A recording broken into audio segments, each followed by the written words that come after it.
안녕하세요. 서울에서 남매를 키우고 있는 40세 여성입니다. 오늘은 여러분들에게 영화에나 나올 법한 이야기를 들려드릴까 합니다. 제가 직접 겪은 일이지만 5년이 지난 지금도 믿어지지 않을 지경이니까요. 여러분들이 들어도 영화 같은 이야기일 겁니다. 저는 누군가에게 속아서 인생을 망칠 뻔한 위기를 겨우 넘겼습니다. 아무리 악질적인 사기꾼이라고 해도 최소한 인간이 지켜야 할 도리는 가지고 있는 법인데 제 인생을 파탄으로 몰고 간 장본인은 인간도 아닌 거겠죠. 사건의 발단은 결혼을 하면서부터 시작되었습니다. 제가 대학을 졸업하고 직장 생활을 하다가 아는 언니의 소개로 남편을 만나게 되었습니다. 근사한 레스토랑에서 만나긴 했지만 드라마처럼 첫눈에 반해서 불꽃 같은 연애를 시작한 것도 아니었습니다. 제가 평범한 만큼 남편의 첫인상도 평범한 남자였거든요. 하지만 남편을 소개해준 선배 언니가 주선자는 이만 가보겠다며 자리를 뜨려다가 저한테 귓속말을 했습니다. 수미야, 정길이 집안이 엄청 부자니까 확실하게 잡아야 돼. 내가 어렵게 잡은 자리니까 애프터 안 오더라도 네가 먼저 연락해야 된다고. 알겠어? 언니가 남편과 대학을 같이 다녀서 집안이 어떤지 잘 알고 있었다고 해요. 하지만 저는 시댁에 돈을 노리고 결혼하는 그런 부류가 아니라서 별 생각이 없었죠. 게다가 제가 마음에 든다고 사귀는 것도 아니니까요.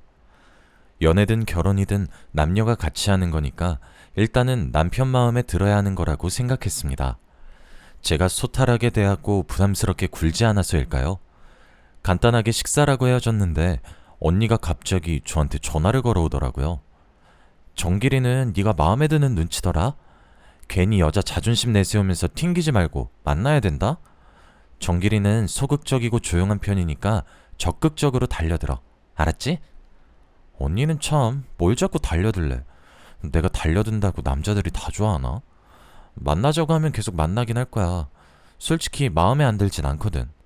정길씨 정말 좋은 사람 같아. 그래? 무조건 꽉 잡아야 한다. 정길이가 쑥맥이라 여자를 만나본 경험이 별로 없거든. 지금 잡아야지. 안 그러면 나중에 후회해. 언니는 나중에 잘 되면 한턱 쏘라고 몇 번이나 거듭 강조하길래 바쁜 척 전화를 끊었죠. 그렇게 좋으면 언니가 사귀지. 아무래도 의사를 만나서 팔자 피니까 저한테 오지랖을 부리는 것 같기도 했어요. 남편 잘 만나서 일도 그만두고 집에서 애 키우면서 편하게 사는 것 같다고 했거든요. 그런 언니를 부러워하니 얼떨결에 소개받은 건데 진짜로 언니 말대로 남편에게 전화가 오긴 했어요.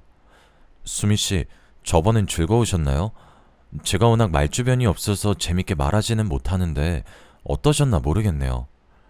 괜찮아요. 저는 엄청 재밌었는걸요. 저랑 정길씨가 정말 잘 맞는다고 생각했어요. 저는 정길씨 또 만나고 싶은데 정길씨 생각은 어떠세요? 언니 말대로 적극적으로 만나자고 했더니 남편이 만나자고 하더군요.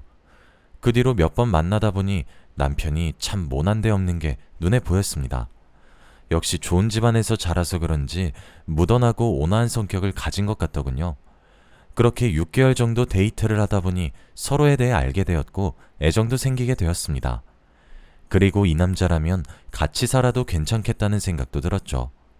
남편도 그렇게 생각했는지 사귄 지 1년 반쯤 되었을 때 정식으로 프로포즈도 했습니다. 저는 그의 청혼을 받아들였고 시부모님께 첫인사를 드리러 가게 되었습니다. 연애를 하는 동안 남편에게서 시댁에 대해 들은 말이 없어서 어떤 집안인지 모르고 간 거였거든요. 남편은 주로 회사에서 일을 하면서 생겼던 일이나 친구들에 대한 이야기를 꺼내곤 하였습니다. 언니가 대단한 부자라고 자랑했던 게 생각이나 궁금하긴 했지만 가족 일을 이야기하지 않았는데 제가 굳이 캐묻는 것도 이상해서 그냥 두었습니다. 자연스럽게 알게 되겠지 싶었으니까요. 어쩌면 언니가 과장된 소문을 듣고 저한테 전달해 준 거라는 생각도 들었습니다. 남편과 오래 사귀다 보니 굳이 굉장한 부자가 아니더라도 결혼하고 싶은 마음도 있었습니다. 그런데 막상 시댁에 도착하니 생각보다 으리으리한 저택에 기가 죽더군요. 시댁이 있는 곳은 부자들만 산다는 고급 빌라가 있는 동네였습니다. 으리으리한 2층 주택이 시댁이라는데 정말 믿을 수가 없었죠. 저희 집은 대단한 부자는 아니었지만 돈에 쪼들리는 형편은 아니었습니다. 아버지는 평범한 샐러리맨이었고 엄마는 전업주부였죠. 아버지의 수입은 많지 않았지만 안정적이었고 엄마는 타고난 살림꾼이어서 저는 학교를 마칠 때까지 두 분이 돈 걱정하는 걸 한 번도 본 적이 없었습니다. 크진 않지만 서울에서 괜찮은 집도 있었고 이 정도면 남부럽지 않은 형편이라고 생각했는데요. 하지만 시댁을 보니 제가 넘보지 못할 남자를 넘봤다는 느낌이 들었습니다. 남편이 차도 국산차를 몰고 남들 다 사는 오피스텔에서 살길래 이렇게 부자일 줄은 몰랐거든요. 나중에 알고 보니 그 오피스텔 자체가 남편 것이었습니다. 정말 회사는 취미로 다니고 있었던 거죠. 그때 처음으로 시댁에 대해 자세히 들을 수 있었습니다. 사업 중이신 시아버지께서는 베트남 현지에 공장이 있어서 1년 중 절반은 베트남에서 지낸다고 하셨습니다. 시어머니께서도 부동산 관련 사업을 하고 계신다고 하셨어요. 제 예상대로 시어머니께서는 저를 안 좋게 보고 계시더군요. 저에 대해 이미 들어서 알고 계시는지 인사를 드려도 굳은 표정이었어요. 시어머니가 저를 못마땅하게 생각한다는 게 눈에 보였습니다. 이유는 안 물어봐도 알겠더군요. 저희 집안이 별 볼 일 없는 집안이라서 그런 거겠죠. 제가 자기소개를 하고 집안을 둘러보며 인테리어가 참 예쁘다. 어머님이 센스가 좋으신 것 같다. 어머님 피부가 너무 고우시다. 별의별 소리를 다 했는데도 분위기가 좋아지지 않았습니다. 결국 제가 지쳐서 입을 다물고 있으니 시어머니께서 갑자기 일어나셔서 남편을 부르더군요. 정길아, 잠깐 나 좀 보자. 한참 동안 말이 없던 시어머니께서 남편을 데리고 서재로 들어갔습니다. 그리고 방 너머로 시어머니께서 제가 들으란 듯이 큰 소리로 말씀하시는 게 보였죠. 내가 데리고 오지 말라고 했지? 넌 내 말이 말 같지도 않니? 저런 애랑 결혼하겠다며 나 참 어이가 없어서. 정길아, 정신 차리고 다시 생각해봐라. 이건 아닌 것 같다. 내가 얼른 헤어지고 땡땡그룹 막내딸이랑 선보라고 했잖아. 엄마 소원이야. 이번만 보면 내가 더 보라고 말 안 할게.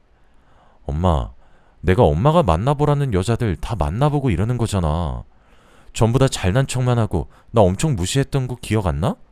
난 그런 여자들하고 같이 못 살아. 그래도 집안 수준이 맞아야 결혼해도 잘 사는 거야. 기호라도 한쪽이 너무 기우니까 하는 소리야. 너 나중에 돈 문제로 이혼하면 어쩌려고 이러는 거니? 엄마, 처가가 다 쓰러져가는 판잣집도 아닌데 왜 자꾸 없는 집안이라고 타박을 해? 난 결정했으니까 엄마도 받아들여. 결혼만큼은 엄마한테 휘둘리고 싶지 않아. 남편이 그 자리에서 저와 결혼을 하겠다고 단호하게 말하더군요. 방에서 나온 남편이 얼른 가자고 부추기는 바람에 서둘러서 시어머니께 인사를 드렸습니다. 그런데 시어머니께서 방에서 나오지도 않으시더라고요. 결국 제가 아무런 배웅 없이 시댁을 나오니 남편이 제목까지 화를 내기 시작했습니다. 아니, 어떻게 당사자 앞에서 저럴 수 있지? 아무리 싫어도 그렇지. 아니야, 난 괜찮아. 내가 마음에 안 들면 그러실 수도 있지. 자기야, 걱정하지 마.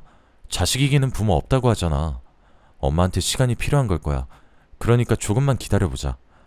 남편은 시어머니 때문에 기가 팍 죽어있는 저를 다독여 주었어요. 저를 이렇게 마음에 안 들어 하는데 결혼하면 시어머니가 며느리 취급을 하지 않을 건 불보듯 뻔했죠. 친정엄마도 제 말을 듣고 걱정을 하시더라고요. 그럼 결혼은 미루는 게 낫지 않니? 시댁이 워낙 잘 나가는 집안이라서 결혼하면 엄마에 좋지만 부잣집 사모님으로 살아온 안사돈이 너를 얼마나 하찮게 여길지 걱정이다. 에이, 아니야. 속상하셔서 그러겠지. 일단 설득되실 때까지 찾아뵙고 인사해보려고. 제 말을 듣고 친정 엄마께서 결혼은 당사자의 결합이 아니라 집안 간의 결합이라고 하시더라고요. 시댁이나 처가에 문제가 생기면 결국 이혼하게 된다는 말에 조금 흔들리긴 했어요. 며칠 동안 결혼을 무르자고 해야 하나 고민을 했죠. 그런데 도저히 포기가 되지 않았습니다. 남편이 계속 자기만 믿으라고 저를 안심시켰거든요. 처음에는 시어머니가 저를 구박하겠지만 분가해서 따로 살고 애가 생기면 차츰 저를 며느리로 인정할 수밖에 없을 거라고 했습니다. 남편도 끝까지 고집을 피우지 저도 매일 시어머니를 뵈러 인사드리러 가지. 베트남에서 돌아온 시아버지도 남편의 뜻대로 결혼을 하라고 하시니까 시어머니도 저를 며느리로 인정하게 되었어요. 그런데 시어머니께서 결혼하고 분가해서 따로 살고 있는 저를 자꾸만 시댁으로 불러서 문제였습니다. 청소해주고 밥해주는 아주머니가 있는데도 불구하고 굳이 저에게 집안일을 시키면서 꼽을 주셨죠. 그날도 집에 있는 저를 부르더니 손가락질을 하면서 지시를 내리기 시작했습니다. 여기랑 여기 좀 청소해라. 내일은 내 사업 도와주시는 분들이랑 홈파티 하기로 했으니까 준비 좀 하고. 시어머니는 사업을 하시는 분이라 발이 넓었습니다. 여러 가지 모임이 많았어요. 사업적인 모임 외에도 개인적인 모임까지. 어머님 정도라면 업체를 불러도 될 텐데 저를 부려먹을 생각뿐이었습니다. 그래서 일주일에 2~3번은 파티 준비를 해야만 했죠. 시어머니의 친구분들은 부지런하고 말 잘 듣는 며느리를 뒀다고 말했지만 시어머니는 여전히 저를 며느리라고 부르지 않았습니다. 며느리는 무슨, 그냥 돈 안 드는 가정부 하나 뒀다고 생각하고 있어. 뭐, 가정부? 얘, 당사자 앞에서 말이 심하다. 맞아, 며느리가 너무 속상해하겠네. 알게 뭐야, 지가 이 말 듣고 열받아서 이혼하잔 말밖에 더 하겠어? 아무래도 시어머니께서는 제가 이혼하길 바라는 것 같았습니다. 자존심이 상해서 정말로 이혼해버릴까 싶었지만 그 사이에 아들이 생겨버려서 어쩔 수 없었습니다. 시어머니께서는 아들이 생겨도 저를 인정해주지 않아서 시어머니 구박을 덜 받으려면 몸으로 때울 수밖에 없었는데요. 그러다 참을 수 없는 순간이 찾아오고 말았죠. 도련님이 결혼을 하게 되었을 때였어요. 도련님과 남편은 7살 차이였는데요. 대학을 졸업하고 모 대기업에서 일을 하다가 시아버지께서 일을 물려주겠다고 해서 사직서를 낸 상태였습니다. 결혼식에서 그 이야기를 하시길래 저는 잠자코 듣고만 있었죠. 정수야, 정길이는 내 사업을 물려받을 생각이 없으니까 이제부터 내 밑에서 일 배워야 하는 거 알고 있지? 너라도 사업 물려받아야 우리 집안이 먹고 살 수 있다. 네, 알겠어요. 걱정하지 마세요. 도련님이 고개를 끄덕이고 있으니까 옆에서 듣고 있던 다른 사람들이 왜 장남에게 물려주지 않냐고 묻더군요. 시아버지께서는 그냥 사정이 있다고 말하고 입을 다무셨어요. 사실 남편은 성격 자체가 소심하고 대범하지 못해서 남들을 관리하는 사업가 체질이 아니었거든요. 남편도 도련님이 아버지의 사업을 물려받아서 이어가기를 원하고 있었어요. 제가 사업에 욕심나지 않냐고 물어보니까 속에 있던 말을 솔직하게 이야기해 줬습니다. 정수는 나하고 달라서 사업을 하면 크게 성공할 거야. 괜히 장남이랍시고 내가 나섰다가 회사 말아먹으면 안 되잖아. 나는 남 밑에서 월급 받으면서 사는 게 맞는 것 같기도 하고. 저로서는 아쉬웠지만 시댁에서 이미 결정한 일이라 받아들이려고 했죠. 그 뒤로 시아버지 밑에서 경영 수업을 받던 도련님은 전문 중매쟁이를 통해서 괜찮은 여성을 소개받는 것 같았습니다. 어느 날 최 여사로 알려진 전문 중매쟁이가 시댁에 오는 걸 보았거든요. 이번 며느리감은 미국에서 대학원까지 마치고 귀국해서 펀드 매니저로 일하는 아주 똑똑한 여성이에요. 여기 집안은 제철 사업을 하고 있다고 했지? 네, 그래서 사모님하고 사돈 맺으면 서로 이득을 볼 거예요. 최 여사가 시어머니께 그 여성의 사진을 보여주는 것 같았습니다. 제가 집안일을 하면서 그 모습을 지켜보다가 시어머니와 눈이 마주쳤죠. 최 여사는 집에 누가 있든 말든 신이 나서는 목소리를 높이고 있었습니다. 어때요? 인문말 따지면 아주 미스 코리아감이에요. 예쁘고 머리 좋고 대한민국에 이런 며느리감 없다니까. 최 여사가 호들갑 떠는 걸 듣고만 있었는데 시어머니께서 저를 부르더니 사진을 보여주었습니다. 네 동서될 사람이야. 어때? 엄청 예쁘시네요. 여자인 제가 봐도 반할 정도예요. 그래, 집안을 보나 악벌을 보나 너보다는 100배 낫지. 아휴, 내가 최 여사를 진작에 알았으면 큰 며느리도 집안 좋은 애로 들였을 텐데. 생판 모르는 남 앞에서 이런 수모를 주다니 저는 부끄럽고 수치스러워서 자리를 피해버렸습니다. 아무리 제가 마음에 안 들어도 면전에서 이런 말을 하다니 정말 분할 따름이었죠. 지금 그 생각만 해도 열이 받는데 도련님이 예비동서를 만나고 왔다면서 목소리를 높이길래 짜증이 났습니다. 직접 만나보니까 집안만 좋은 게 아니더라고. 얼굴도 사진 그대로고 대화도 해보니까 많이 배운 티가 나더라니까. 그러면서 그 여자가 얼마나 예쁘고 늘씬했는지 설명해주는데 정말 귀를 닫아버리고 싶었습니다. 근데 도련님한테 화를 낼 수도 없는 노릇이니 참았습니다. 딱 봐도 도련님이 예비동서에게 꽂혀버린 것 같았거든요. 그래서인지 결혼도 일사천리로 진행되었습니다. 동서가 시댁에 인사를 드리러 오자 시어머니께서 상견례를 빨리 진행하자고 할 정도였죠. 이렇게 바로요? 어머님께서 이렇게 빨리 허락해 줄지 몰랐네요. 안 그래도 제가 괜찮은 곳을 알아놨어요. 거기로 모실게요. 그래주면 나야 고맙지. 이제야 나도 며느리 덕 좀 보게 생겼구나. 시어머니는 동서를 보는 것만으로도 기분이 좋은지 좀처럼 입을 다물지 못했어요. 동서가 간 뒤로 칭찬이 자자해서 귀에 딱지가 생길 정도였으니까요. 이제 좀 잠잠해지나 했더니 며칠 후에 동서가 최고급 한정식집을 예약했다면서 저희를 부르는 통에 다시 귀에 딱지가 생기게 되었습니다. 이번에는 또 얼마나 동서와 비교하실까 생각하고 있는데 시어머니께서 상견례 자리에 저도 데리고 가겠다고 선포하셨습니다. 저는 처음에는 잘못 들은 줄 알았죠. 제가요? 제가 껴야 하는 자리는 아닌 것 같은데. 어머님이 절 생각해주는 마음은 잘 알겠지만 저 말고 다른 분이 가는 게 더 나을 것 같아요. 네가 가야 느낄 게 아니냐. 우리 집안이랑 네가 얼마나 안 어울리는지. 근데 제가 괜히 가서 실수할까봐 걱정되는데. 그래, 너는 이런 식당은 처음일 테니까 각별히 조심하고 싼티 내지 마라. 네, 알겠어요, 어머님. 상견례 자리는 언제 갖기로 했나요? 시어머니와 도저히 말이 통하지 않아서 그놈의 상견례 자리가 언제인지 물어봤습니다. 그냥 어머님이 원하는 대로 그 자리에 가줘야 할 것 같았거든요. 시어머니는 잘난 동서 집안과 저를 비교하면서 스트레스를 풀 게 분명했습니다. 그러면서 집안이 마음에 안 드는데 어쩔 수 없이 결혼시켰다면서 그동안 쌓인 불만을 또 이름도 잘 모르는 사람들에게 술술 풀어놓겠죠. 당연히 제 예상대로 행동하셨습니다. 그 사람들도 참 웃긴 게 시어머니가 하는 말을 웃으면서 넘어가더라고요. 결국 저만 수치스럽게 그 순간을 견뎌냈습니다. 상견례 자리가 끝날 무렵 그제야 잡담이 끝나고 결혼에 대한 이야기가 나오기 시작했습니다. 그 중에서 신혼집에 대해 잠깐 언급하길래 주의 깊게 듣고 있었죠. 그나저나 신혼집은 어디에 구하셨어요? 벌써 괜찮은 아파트 하나 구해놨으니 걱정 안 하셔도 됩니다. 배려해 주셔서 감사합니다. 신혼집 규모에 맞게 살림살이는 제게 준비하도록 할게요. 상견례가 끝나고 헤어지는 길에 동서가 시어머니께 식당이 마음에 드냐고 묻더군요. 분위기 좋고 참 마음에 든다. 넌 식당 하나를 골라도 안목이 있구나. 큰애하고는 달라도 너무 다르네. 상견례 자리가 끝나는 순간까지 시어머니께서 저를 걸고 넘어지셨습니다. 도련님이 결혼한 뒤에도 문제였죠. 동서가 시댁에 자주 들락거렸거든요. 저는 시어머니의 전속 파출부나 마찬가지였지만 동서를 대하는 시어머니의 태도는 전혀 달랐습니다. 동서는 손에 물 한 방울 묻히지 않았지만 저는 손에 물 마를 일이 없었습니다. 시댁에서의 제 위치를 눈치챈 동서도 시어머니처럼 저를 무시하면서 함부로 대했어요. 저보다 한참이나 어렸지만 슬쩍 반말을 하기도 했습니다.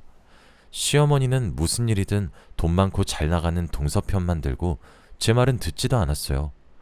명절이 되어서 선물을 사와도 시어머니는 제가 사온 건 쳐다보지도 않았고 동서가 사온 건 뭐든지 귀하고 좋은 거라고 자랑을 늘어놓았죠. 그것 때문에 도련님과 남편이 말다툼을 하기도 했습니다. 그날은 명절날이었는데요. 오랜만에 식구들이 모여서 식사를 마치고 디저트를 먹으며 대화를 하고 있었습니다. 하지만 저는 주방에서 혼자 설거지를 해야 했죠. 그때 남편이 동서에게 한마디 하기 시작했습니다. 재수씨, 정말 너무한 거 아니에요? 너무하다뇨? 뭐가요? 손이 동서는 쉬지도 못하고 설거지하는데 재수씨는 가만히 앉아있잖아요. 그건 어머님이 쉬라고 해서 그런 거예요. 내가 그동안 말은 안 했지만 재수씨가 동서 무시하고 깔본다는 거 다 알고 있어요. 앞으로는 그러지 않았으면 합니다. 일이 여기서 끝났으면 좋겠지만 이 말을 듣고 서방님이 신경질을 내더라고요. 형, 괜히 시비 걸지 마. 형수가 안쓰러우면 형이 나가서 도와주면 되겠네. 뭐?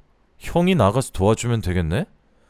너 전부터 느낀 건데 형이 말하는 건 우스워? 형이 우습냐고! 내가 언제 형이 우습다고 했어. 괜히 내 와이프한테 뭐라 하니까 이러는 거지. 둘의 언성이 높아지자 방에 있던 시어머니께서 나와 보시더군요. 제가 그만하라고 말려봐도 도련님과 남편의 갈등이 깊어져 갔습니다. 급격하게 둘의 사이가 나빠지자 시어머니께서 저를 나무라셨습니다. 저보고 둘 사이에 껴서 이간질하지 말라는 거 있죠. 제가 그런 적 없다고 해명해봐도 믿지 않으셨습니다. 그러다 몇 달 후 시어머니 생신이 다가오자 동서가 고급 명품 가방을 사들고 와서는 온갖 아양을 다 떨었습니다. 어머님, 곧 생신이시죠? 제가 어머님 생각해서 에르스 백으로 사왔는데 어머님 마음에 드세요? 아유, 내가 며느리한테 이런 것도 다 받아보네. 샀으면 내가 샀지. 이런 선물 받아본 적이 없어. 어머, 형님은 어머님께 명품 선물 한 번도 안 해봤어요? 아유, 말도 마라. 큰애는 무식해서 명품이 뭔지도 모를 거다. 여자로 태어나서 명품이 뭔지도 모르고 살다니 너무 안타깝네요. 그 대화를 듣고 있는데 정말 어이가 없더군요.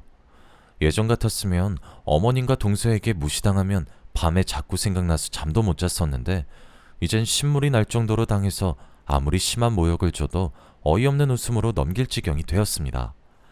제가 둘이 그러거나 말거나 무시하고 있으니 다른 이야기를 하더군요. 아참, 어머님, 생신 때 같이 식사할까 하는데 어디로 모실까요? 저번에 상견례 했던 식당 괜찮더라. 너무 요란 떨지 말고 가족들끼리 조용하게 밥이나 먹자. 네, 제가 예약해 놓을게요. 시어머니의 생신날이 되어서 저희 가족들은 그 한정식 집에서 식사를 하게 되었어요. 그런데 그날 동서와 식당 주인이 심상치 않은 관계란 사실을 알게 되었습니다. 식사를 하다가 화장실을 다녀오는데 화장실 뒤편 주방으로 연결되는 통로에서 동서의 목소리가 들렸거든요. 오빠, 빅뉴스야. 남편이 2달 동안 베트남으로 출장을 간대. 그때 우리 좋은 데로 놀러 갈까? 나야 좋지. 식당은 지배인한테 맡기면 되니까. 근데 시댁엔 뭐라고 둘러댈 거야? 내가 보니까 시어머니란 여자 한 성깔 하는 것 같던데. 그런 건 나한테 맡겨. 그 할망구 나한테 푹 빠져서 무슨 말해도 믿는다고. 근데 주연이 너도 정말 대단하다. 어떻게 내 연남이 운영하는 식당에 시댁 식구를 데리고 올 생각을 하냐? 요즘 장사 안 된다며. 자기 매출 좀 올려주려고 그러는 거지. 게다가 그만큼 내가 자기를 보고 싶어 하잖아. 동서가 애교를 부리면서 식당 주인에게 안기는데 등골이 오싹해지면서 소름이 쫙 끼치더군요. 제 귀로 분명히 들었지만 도저히 믿을 수 없었습니다. 다리가 후들거려서 겨우 자리로 돌아왔는데 동서는 아주 태연한 표정으로 돌아와 시어머니와 대화를 했죠. 저는 그때부터 동서가 사람으로 보이지 않았습니다. 전부터 사람으로 보이진 않았지만 그 모습을 목격한 후로 꼬리가 10개는 달린 불려우로 보였거든요. 하지만 얼핏 들은 말만 가지고 동서를 불륜녀로 몰아세울 순 없었습니다. 게다가 동서와 식당 주인이 한 말을 녹음해둔 것도 아니었으니까요. 앞으로 어떻게 해야 할까 고민하다가 그냥 모른 척 지나가기로 결심했습니다. 안 그래도 눈칫밥 먹으면서 살고 있는데 제가 폭로해서 도련님을 이혼시키면 또 어떤 취급을 받게 될까 걱정이 됐습니다. 그 후로 도련님이 베트남으로 장기 출장을 가자 동서는 급한 일이 생겨서 미국에 보름 정도 다녀와야 한다고 하더라고요. 저는 동서가 식당 주인을 만나러 가는 거라고 생각했습니다. 그러다 동서가 불륜 말고도 어처구니 없는 비밀을 가지고 있다는 사실을 알게 되었습니다. 제가 시댁뿐만 아니라 동서집까지 가서 파출부 일을 하게 되었거든요. 너도 알겠지만 작은 애가 펀드 매니저로 일하면서 집안일까지 하려니까 힘이 드는 모양이더라. 내일부터 네가 작은 애 집으로 출퇴근하면서 살림 좀 거들어줘라. 시어머니는 시댁 살림은 파출부를 들을 테니까 이제부터는 동서의 뒤치다거리를 해주라고 하셨습니다. 저를 식모로 취급하는 동서가 시어머니에게 부탁을 한 것 같았죠. 저로서는 거부할 수 없는 명령이었습니다. 아침이 되면 아들을 학교에 보내고 동서의 집으로 가서 출근 준비를 도와주었어요. 그리고 우리 아들이 학교에서 돌아올 시간에 맞춰서 집에 오게 되었는데요. 동서의 식모살이를 한다는 게 자존심 상하는 일이었지만 시댁에서 집안일을 할 때보다 훨씬 나았습니다. 도련님이 회사를 물려받게 되어서 베트남에 머무는 날이 많았고 잘난 척하는 동서만 출근하면 집안에 아무도 없었거든요. 하루 종일 시모와 함께 있어야 하는 시댁과는 차원이 달랐습니다. 적어도 집안일 하다가 숨통 트일 시간은 있었으니까요. 그러던 어느 날 동서가 저한테 급하게 전화를 걸어왔습니다. 중요한 서류를 집에 두고 왔으니 사무실로 가지고 오라고 하더라고요. 서류를 챙겨 들고 사무실에 도착했는데 동서가 자리에 없었습니다. 그래서 서류만 책상에 올려놓고 나오는데 상담실 창문으로 동서가 최 여사와 마주 앉아서 은밀한 대화를 하고 있는 게 보이더군요. 모르는 척 집으로 가려는데 최 여사의 말을 듣고 그 자리에서 멈춰서고 말았습니다. 이러다가 걔가 보면 어쩌려고 그래. 여기까지 오려면 미리 말이라도 해주고 오라고. 급해서 그래. 도대체 언제까지 시간 끌려고 이러는 거야? 이러다 애라도 생기면 끝장이야. 얼른 약속한 대로 해야지. 좀 기다려. 최 여사 목 제대로 준다니까 왜 이렇게 말을 안 들어? 이제 곧 할망구한테 돈 달라고 하려고 했다고. 지금 이렇게 서두르면 안 돼. 그 할망구 사업하는 여자라서 눈치 진짜 빠르다고. 어설프게 들이댔다가는 우리 전부 다 작살나고 말 거야. 그래서 1년이나 기다렸잖아. 내가 저번에 말했지. 빚쟁이한테 쫓기고 있어서 급하다고. 나 지금 밀린 빚만 해도 이러다가 나 잡혀가면 책임질 거야? 집은 벌써 내 손에 들어왔고 조금만 더 작업하면 할망구 돈뿐만 아니라 남편 돈까지 뽑아먹을 수 있다고.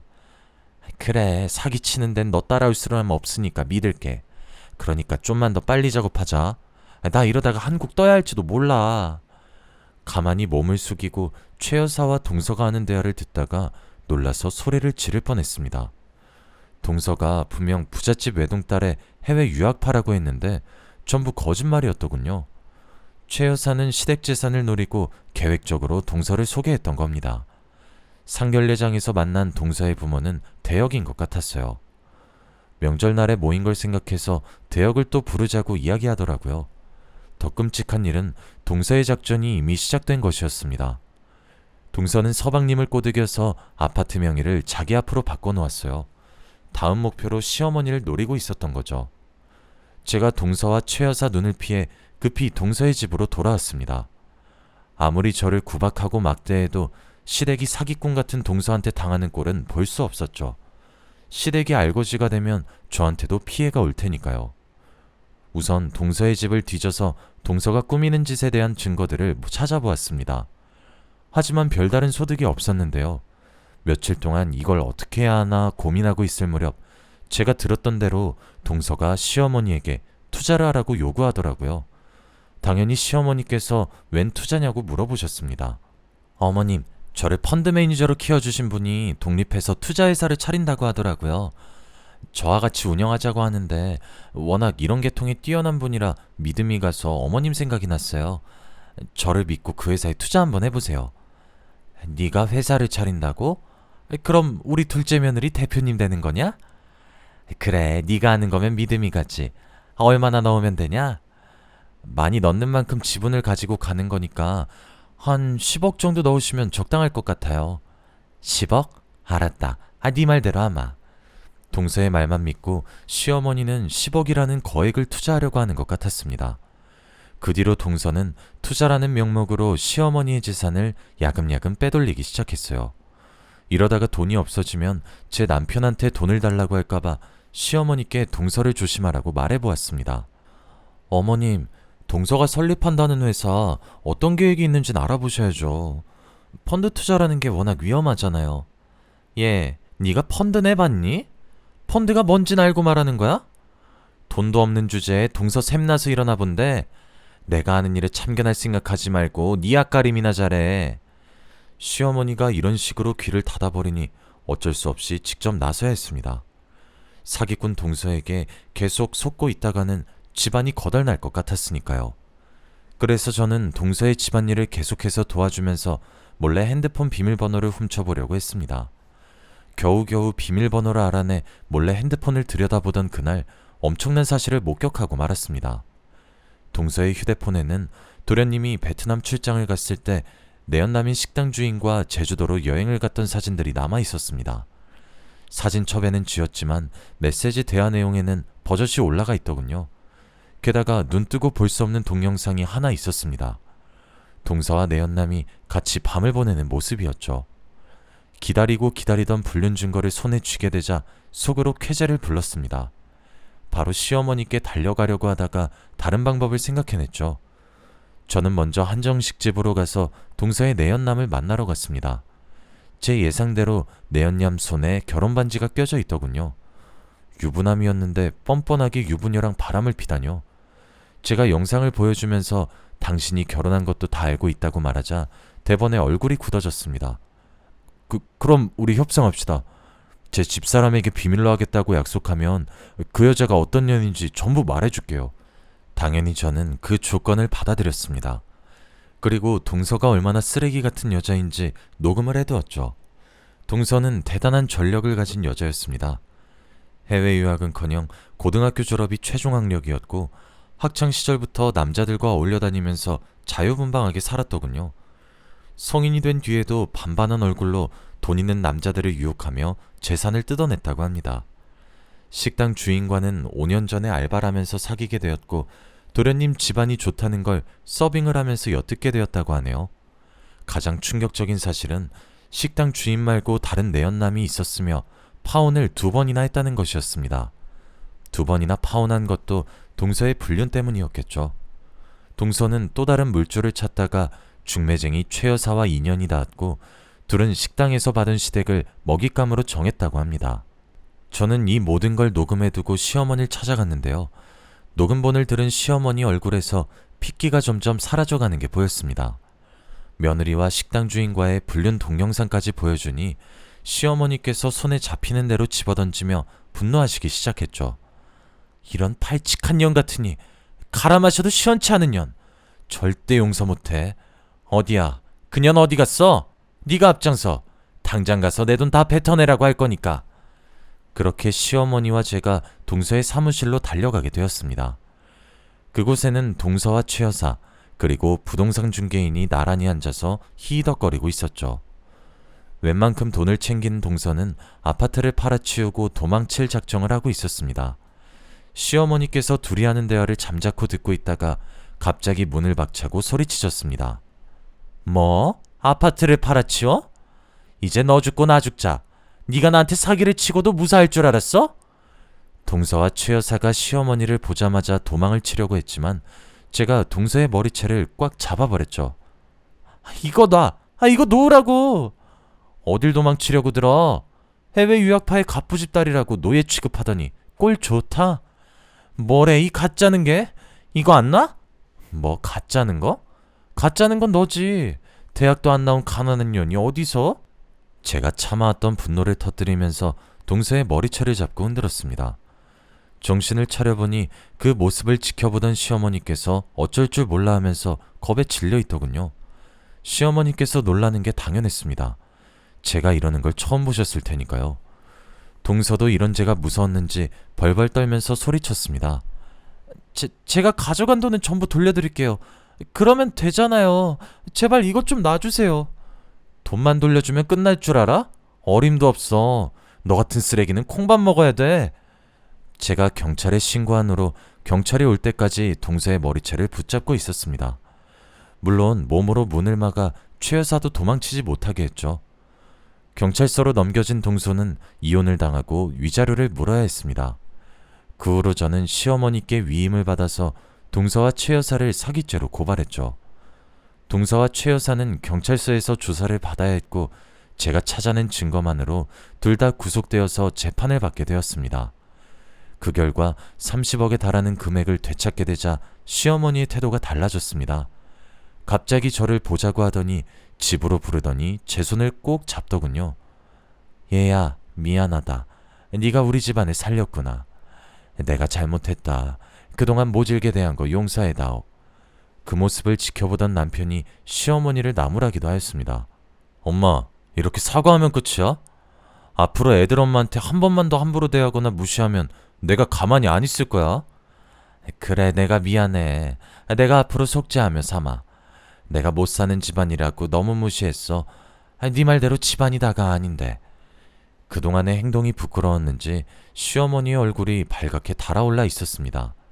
시어머니 입에서 그런 말이 나올 줄 몰랐는데 이렇게 직접 듣게 됐네요. 지금은 어머님이 차마 저를 부르지도 못하고 어쩌다 가족 행사 때 보게 되면 쭈뼛거리며 눈인사를 나누는 사이가 되었습니다. 어색한 사이가 되어버렸지만 예전에 무시당했던 사이보단 훨씬 좋은 것 같네요.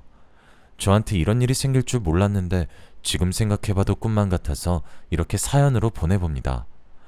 여러분도 살기 힘들고 팍팍해질 때마다 저와 같은 사람도 전화위복을 경험했다는 사실을 기억해 주시길 바랍니다. 여기까지 사연 읽어주셔서 감사합니다.